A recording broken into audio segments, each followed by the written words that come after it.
Hello viewers, स्वागत है आप सभी का मेरे यूट्यूब चैनल स्कूल ट्यूशन गुरुजी में। आज हम बात करेंगे वर्कशीट 610 की, जो कि 17 जनवरी के लिए जारी किया गया है। क्लास 10 के साइंस सब्जेक्ट से रिलेटेड वर्कशीट है। यहाँ बच्चे अपना नाम लिखें और यहाँ अपने क्लास टीचर का नाम लिखेंगे। बच्चों, today we are going to study about how do organism reproduce and in this we are going to study about menstruation cycle and reproductive health. तो चलिए बच्चों, देखते हैं, जानते हैं, समझते हैं कि आज की वर्कशीट में आपके लिए क्या खास और आज की वर्कशीट आपको क्या बताना चाहती है। तो बच्चों, सबसे पहले today we are going to discuss about what happens when an egg is not fertilized. So बच्चों, when an egg is not fertilized, it's leave for one day. Since the ovary releases one egg every month, the uterus also prepares itself for every month for receiving a fertilized egg. Its lining becomes thick and spongy for the nourishing the embryo. In case the egg is not fertilized, this lining is not needed anymore. So what happens then? So the lining slowly comes out of the vagina as a blood and mucus. This cycle takes place in 28 days or about a month, due to which it is called menstruation cycle. बच्चों, these are the phases which are going to be done in menstruation cycle. बच्चों, now we are going to discuss about sexually transmitted disease, that is STD. Many diseases can be transmitted. Number one, we first of all we are talking about curable disease like syphilis, gonorrhea, which are going to be happen by bacteria or worms caused by fungi. Now we are going to discuss about non-curable diseases such as AIDS, which is known as acquired immunodeficiency syndrome and caused by HIV, that is human immunodeficiency virus. So if we talk about reproductive health, we have must noted that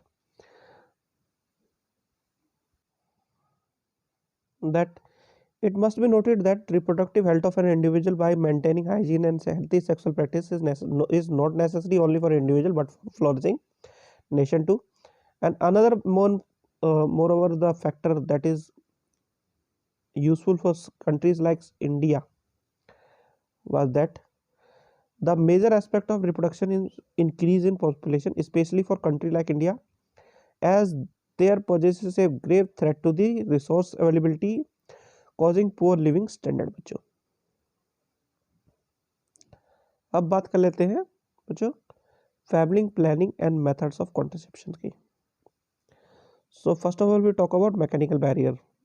These prevent physical meeting of sperm and egg, or known example are condom, vaginal vaults, etc. फिर chemical methods क्या है बच्चों? These methods act by changing hormonal balance of the body, such as eggs are not released, so fertilization does not occur. This is done by the taking oral pills such as oral contraceptive pill (OCs) or injections under skin. However, the method has some side effect on health if taken for long terms. Example are pill like Saheli and iPill. Third one is intrauterine devices, that is IUDs. These devices are inserted inside the body of woman by the doctor, thereby preventing the meeting of sperm with the egg. Example is copper T. And last one, the most successful example which was taken by various couples, that is surgical method. It helps to block the gamete transport by the same minor surgery. In male, if vas deferens is cut and tied, the process is called vasectomy.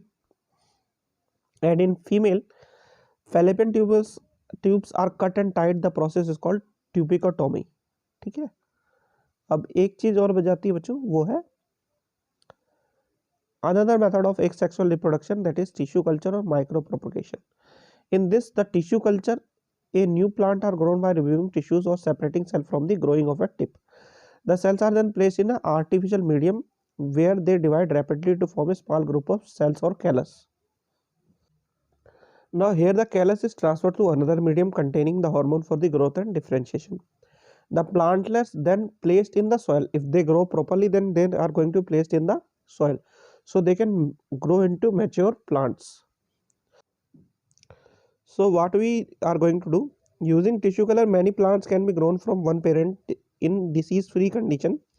This technique is commonly used for ornamental plants. बच्चों,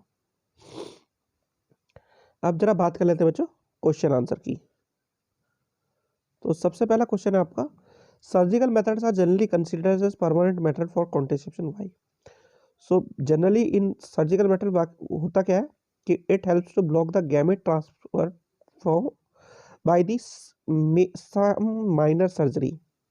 ठीक है, अब जब ये transfer ही रुक जाएगा, transport ही रुक जाएगा, तो और किसी मेथड की जरूरत नहीं पड़ती। इसी वजह से इसे परमानेंट मेथड के तौर पे अपनाया जाता है बच्चों।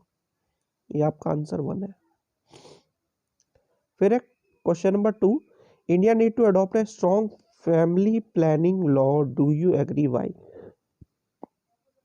तो yes, it was very necessary. First of all, for the regulation of population, और दूसरा है आपका बच्चों जो मेन कारण है इसका, तो providing living standard to the generation which was to the population which was living in the country. ये दो मेन कारण है, तो जिसकी वजह से हमें इस तरह का लॉ ले लेना चाहिए।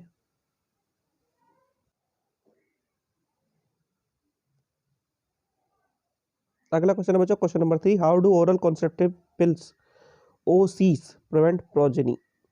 तो जनरली करती क्या है बच्चों कि these method acts by changing the hormonal balance of the body such that the egg are not released and so the fertilization does not occur. ये करती है, इस वजह से ऐसा होता है बच्चों। ये आपका आंसर है। ठीक है बच्चों, फिर find out AIDS, how AIDS is transmitted.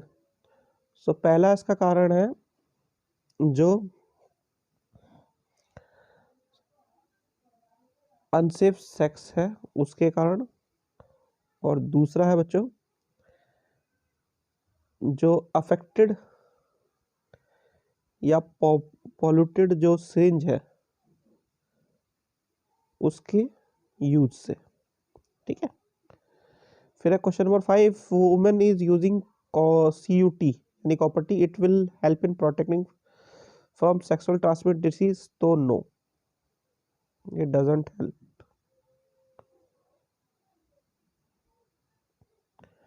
फिर है question number 6, what would be the reason for adopting contraceptive method? तो इसके मेनली दो ही कारण है। पहला है आपका फॉर रिप्रोडक्टिव हेल्थ, दूसरा है for making a gap between childrens, और तीसरा हो सकता है कि जो प्रेगनेंसी है उसे डिले करने के लिए। ठीक है बच्चों, ये 3 कारण हो सकते हैं इसके। तो बच्चों ये होगी आपकी वर्कशीट कंप्लीट और वीडियो भी। आशा करता हूँ आपको वीडियो अच्छी लगी होगी। Thank you.